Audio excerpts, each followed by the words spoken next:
So when you're dealing with someone with a mild cognitive impairment, it's important to use simplified versions of assessment questions.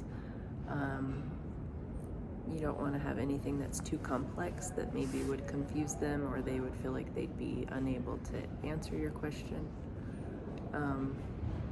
So I would start with easier things, ask them about their mood, or maybe even just their day-to-day, how they feel day-to-day, what it's like for them getting up in the morning.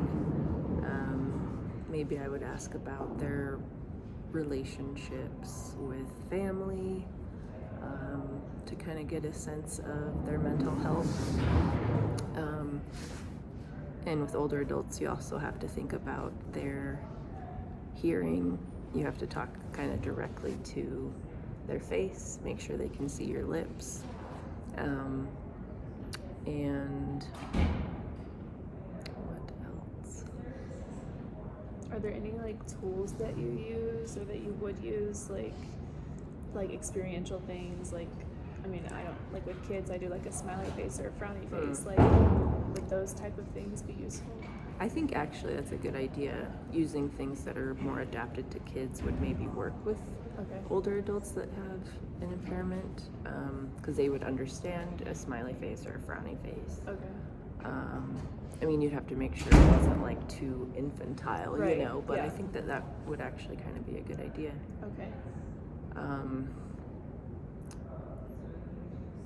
So yeah, I think just asking just simple questions about their day-to-day is a good start, and just making sure that you talk to them clearly and talk slowly. A lot of times people will just talk too fast with older adults, even if they don't have an impairment.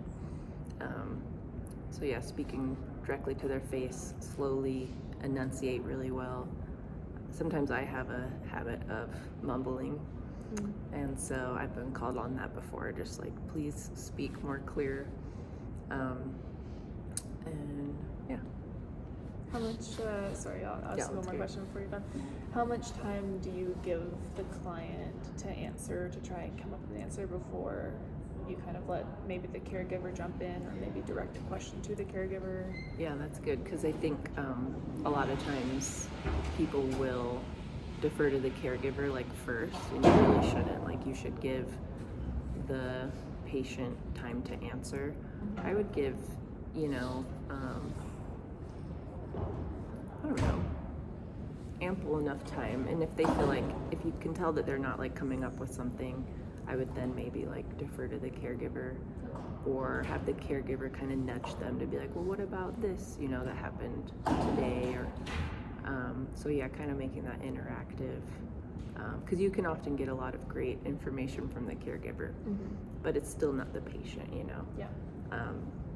And I've even done that before, where I kind of deferred to the caregiver, and it's a really good lesson to remember who you're supposed to be talking to first, Yeah.